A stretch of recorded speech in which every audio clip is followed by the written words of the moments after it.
Hey guys, hello and welcome to Naveed for Speed. This impressive looking thing right here is the Isuzu D-Max AT35 Basecamp. It's a one-off vehicle that Isuzu have kindly lent to me for a week, and I've decided to bring it here to France. I'm currently on a road trip with this car and I'm heading from my home in Bradford all the way down through London, through Folkestone, through the whole of France, and I'm going to go to Switzerland in this thing. And for 5 nights I'm going to be camping in this tent at the top here.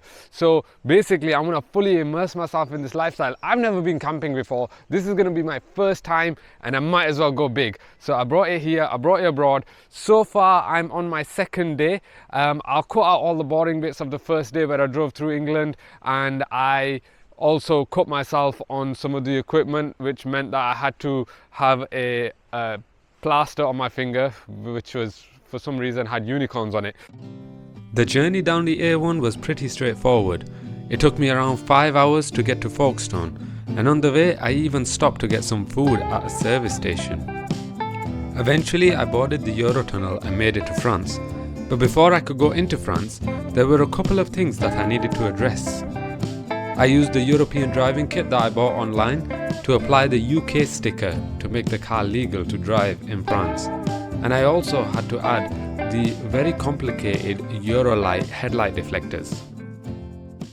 Now that I'm here in France, and it's daylight and the weather's bright, I'm going to show you a little bit around the car and I'll show you some of the features of this car. So basically the Isuzu D-Max AT35 Basecamp, what is it? To begin with, it's just a normal Isuzu D-Max. It's basically V-Cross, so it's got the top spec, it's got all the best features. And then what Isuzu do is they send the car off to a company called Arctic Trucks. Now what Arctic Trucks do is they fit these big wheels. So can you see these wheels here, 17-inch wheels, and then you got 35-inch tires as well.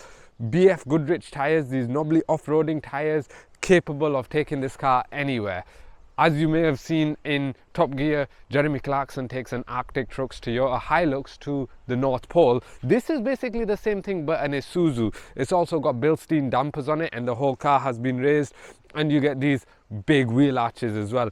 It looks imposing, it looks like a beast, it looks like a monster. That's what the AT35 Arctic Trucks is. As I show you towards the side of the car, you can see these side steps as well. They're bigger than the normal side steps that you get as well.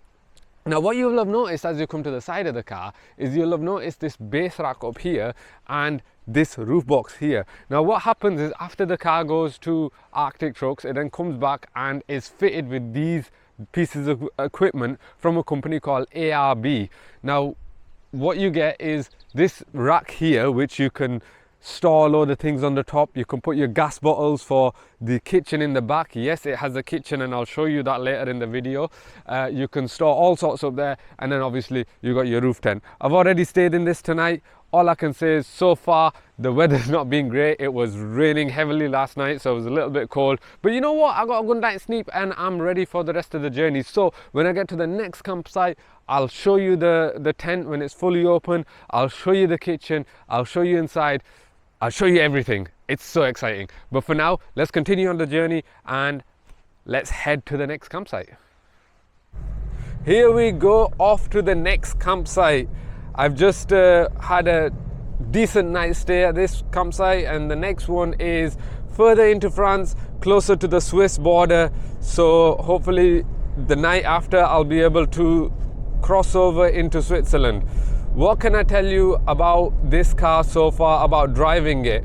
Well, it's very interesting. First and foremost, you get a lot of looks from people, especially here in France. I've had a lot of looks from people. It does look out of place in the city. It looks very mean and imposing.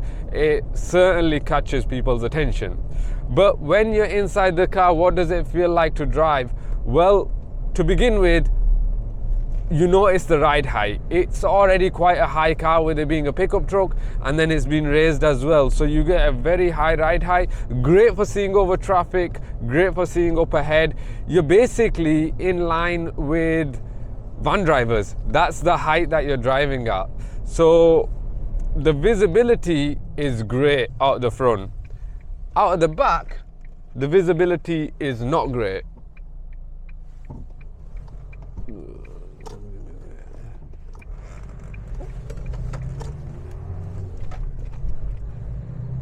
Out of the back, the visibility is not great, however, because out of the back you've got the fridge, which I'll show you later in the video, and especially if you're carrying all your equipment, you can't see very well out the back.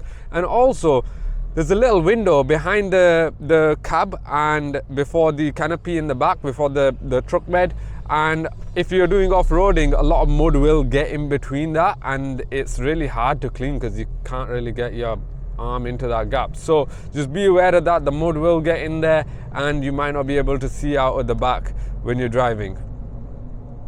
The ride I thought would be a lot more softer. I thought with it having this long travel suspension, I thought I'd be bumbling about everywhere, but the ride is actually quite firm. Definitely firm enough to feel every bump in the road. I suppose you need all that grip, especially if you're going to go off-roading. You can disconnect the diff and you can go into your low range gearbox and you can get loads of grip all the time, but the suspension is a little bit firm. But so far I've driven this car 11 hours in total and I don't feel uncomfortable. I feel like I can just keep going in this car, and that's why the car is perfect for a road trip. You will, however, hear noise. You can hear the tire noise on the road, you can hear wind noise, especially with that roof box on the top. You can hear all sorts of noise. So refinement isn't the best, but that you're gonna come to expect that anyway with a car like this. So when it comes to driving the car, it's an interesting experience, but for a road trip like this, yeah, I'm enjoying it so far. I've been on the go for a couple of hours now and it's time to stop, it's time to stretch my legs, and it's time to get something to eat. So I've stopped at an Air just here. An Air is basically a service station. It's a chance to stretch your legs, it's a chance to get something to eat. Not all the Airs on the French motorway network have restaurant facilities. Some of them are literally just restrooms, they're just toilet stops. But this particular one has food, place to eat, it has fuel, and I've already tried to put fuel in, and as you can see here, some of my declined transactions, so I had to navigate that. That was quite interesting. And also this toll booth. As I entered this French motorway network, I had to go through a toll booth, and I think this ticket is something that I have to pay for when I get to the second toll booth, which is at the end of the particular stretch of motorway. I'll keep you posted on that because I was a little bit confused about that, but I'll let you know exactly how that goes. But other than that, this is a great car. Once again, it does have some niggles here and there, some noises that you can hear, but of course it's a one-off car. It's a car built by Isuzu for a particular reason, and that was to showcase the capabilities, what you can do with an Isuzu when you buy one. You can modify it in such a way, and Isuzu built this car so that they can showcase it at events like the Red Bull Hardline, particularly off-roading events where their target market or their particular audience might be. So it's a very good exercise in showing what's capable with these kind of cars. But because it's a one-off, you can't not expect there to be some niggles here and there. And of course, this one has been driven by journalists for over 26,000 miles, so it's gonna have some noises here and there. But other than that, I'm enjoying every second of it, and I look forward to spending more and more time in it and exploring more of France, and hopefully going to Switzerland as well. So keep watching this video. I'll show you more of the car and more of everything. Right, so just got further into my journey and I'm on the motorway, on the highway, which is like a dual carriageway essentially.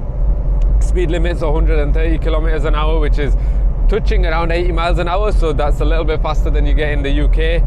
But at this speed, you can hear all the noise. You can hear the wind noise and the road noise. It's definitely something that you notice in this car.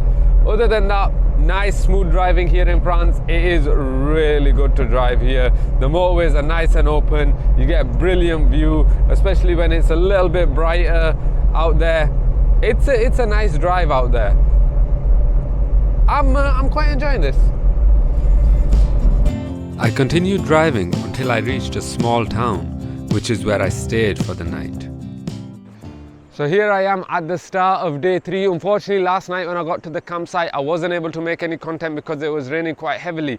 And the lady who owns this beautiful campsite, by the way, she told us that I can only use these pitches because it's been raining. I can't park on the grass because cars then struggle to get out of the grass in the morning. It gets quite muddy. Although I told her I probably won't have a problem in this thing. But anyway, here we are. Just look at the thing. It looks amazing. Every time I get out of the car and I turn back and I realize what I've been driving, it looks great. In obsidian grey with these big wheels, it looks too good. Anyway, let me show you the tent. As promised, I needed to show you the tent setup. So here it is with the ladder going up towards the tent. I've got all the windows and everything open, just airing out the tent. You might be able to see my bedding inside a little bit. Obviously it's my first time camping, so I just decided to do whatever I can. I bought bedding from home rather than get a sleeping bag. Maybe not the best idea because it is a little bit chilly at the moment. But anyway, that's the tent. How about the rest of the ARB setup? So at the back of the Isuzu, you have to use the key to open the top bit, then you can open the bottom. So here is a load more storage that I've been using. This side you have just a storage slider compartment where we've just been keeping a load of food and just miscellaneous stuff. This side is the cool bit, however, because if I open this out and I come around here, you've got a full fold out kitchen with a stove. Connect your gas to it. You can put a sink in here, extra storage compartment for more food. That's your kitchen setup. And over here you got a fridge as well. How cool is that? The next morning was a good one as I headed into higher terrain and eventually into Switzerland. This morning I set off pretty early from the campsite in France. The campsite was around half an hour away from the Swiss border, and now I made it into Switzerland, and wow, so far I am speechless. You might just be able to see just out there in the distance what looks like the Swiss Alps. I've never been to them, so today will be my first time exploring Switzerland and going closer to the Swiss Alps. But wow, I'm gobsmacked. It's so beautiful, and I've only been in the country for about 10 minutes so far. I've been to Switzerland before. I've only been to Geneva. I mean, you can see Mont Blanc from Geneva, but the rest of the Swiss Alps, it is so beautiful so far. That's my maps. That's what's getting me here. That's what's led me all the way to this beautiful country, and I'm excited to explore more. Today is gonna be a good day. Those maps led me closer and closer to the Alps, but on the way I stopped at a service station with a beautiful view. After having something to eat, I headed further and further into the mountains, and the scenery just got even more beautiful. But when I got closer to some of Switzerland's famous mountain passes, unfortunately they were closed, but at least it meant that I was able to experience the train that goes through the mountains. That was cool. On the other side, I continued to soak in the beauty of Switzerland and eventually made it to the campsite just off the Lake Breens. It was a beautiful location and a great place to have something to eat. If you're wondering how I was able to use the stove, well, it was with this gas bottle which I got from Halfords. If you are coming abroad and you're bringing some gas with you, you do have to declare this at the Eurotunnel, or probably on the ferry port if you're coming that way. But you do have to declare it, but as long as it's not connected, it's isolated, that's totally fine, nice and easy. So it's a pretty easy solution. This particular gas bottle should last me 8 hours non-stop on the stove, and obviously over the course of these days I'm not going to be using it that much anyway, but I am going to use it now because I'm going to have some delicious breakfast hopefully and enjoy this beautiful view whilst I still can. The next day was a good one as I went to the Fiest viewpoint in Grindelwald.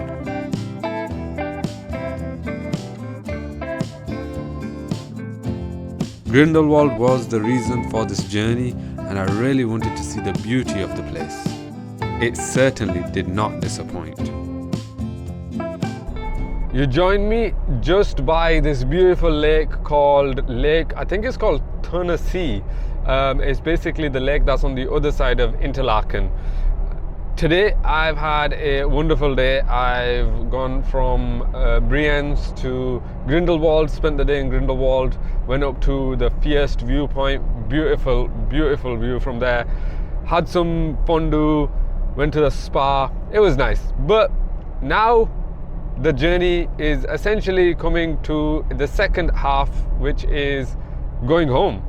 And nobody likes to go home, but I'm gonna start heading home now. I've done over 1,100 miles to get here, so it's gonna be a big task getting home, and I don't quite know what the plan exactly is. I don't know where I'm gonna stay tonight. I'm not made that plan. Well, I made some sort of plan, but I think the plans change. I might try and drive a little bit more through the night, might try and see what the lights are like on this car in the dark. I'm not, because it's April and it goes dark around 8:30, 9 o'clock. I've not really had a good opportunity to see what the lights are like. And this car is fitted with some laser lamps on the front and a light bar by ARB. So it might be a good opportunity to see that. I'm not quite made the decision of what I'm gonna do, but I'll update you further in this video what I'm gonna do, what the journey home is like, and of course what my fuel economy is gonna be like. Make sure to stay tuned to that at the end of the journey, and how many miles I've done in total, and my full verdict on the car. Spoiler alert, it's an amazing car, a proper expedition vehicle, really turns heads wherever you go, and I'm glad I've done this journey in this car, because I can't imagine doing it in anything else. Currently, I can't imagine doing it in anything else. With everything that it offered me, when it comes to the tent as well, the big wheels, the big tyres, off-road, BF Goodrich tyres did so well when it comes to going to some of these camping sites and driving on wet mud and wet grass. It's so good. Anyway, that's the maps which is telling me which way to go. And I've got a long journey ahead, so I'll see you on the other side. The next morning, as the sun rose, I headed into Paris and spent the day there. I am just heading out of Paris. Yep, I actually went ahead and did it. I went to Paris, and it wasn't something that I initially planned, but then I learned that you don't actually need a critter sticker, you don't actually need a low emission vignette on the weekend. You don't need to display one, so I've gone ahead and done that. If you are Parisian, or if you know about the low emission zone in Paris or any other cities in France, let me know in the comments what is the actual rule when it comes to the weekends. I don't know, but anyway, I've driven in Paris. I had a lot of trouble with this car, because that in Paris, that's somewhere that you can actually definitely feel the width of this car and how big it is, and it got kind of crazy. But you know what, I did it, and it was a great experience. And once again, this thing turns heads. So yeah, I went to Paris and I just explored, and it was pretty cool. I'm now headed towards my final night stay, my final camping spot, which is actually the first camping spot that I stayed at near Calais on the way into France. So I'm not going to go into too much detail about that, but I will let you know when I get back, essentially closer to home in the UK, about this entire journey. I'll sum up this entire journey. One little observation that I want to mention: I am actually on one of the motorways here in France, and with this car, the car will tell you the speed on the road using the road sign, so it'll detect them, and it will show it on your instrument cluster. But here in France, when you're taking a slip road to take an exit, the speed limit usually goes less, and it tells you that, but it tells you that on the side, and it points towards the slip road. Now the car will detect that as the speed limit of the road, and generally the speed limit will actually be 130, but on the slip road it'll start going down to 90, and then it'll start going down to 70. That's kilometers an hour, by the way.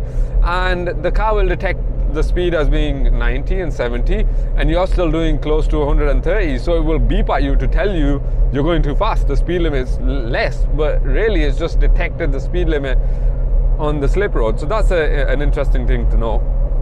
But otherwise, I've had a good day. I've had a good time in general. I've had a really good trip. So I'm gonna go back to this this campsite, and then hopefully tomorrow early morning get the Eurotunnel back to the UK, go home, and I'll sum up this whole trip, which has been pretty cool.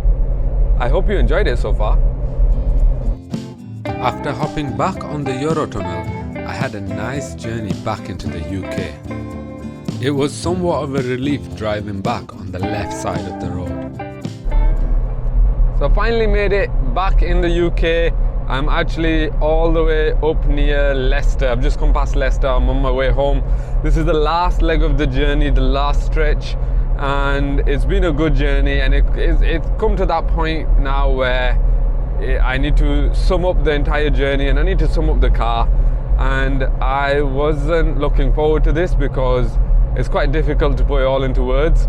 I've done just shy of 1900 miles. By the time I get home, it'll be probably 2000 miles in this car.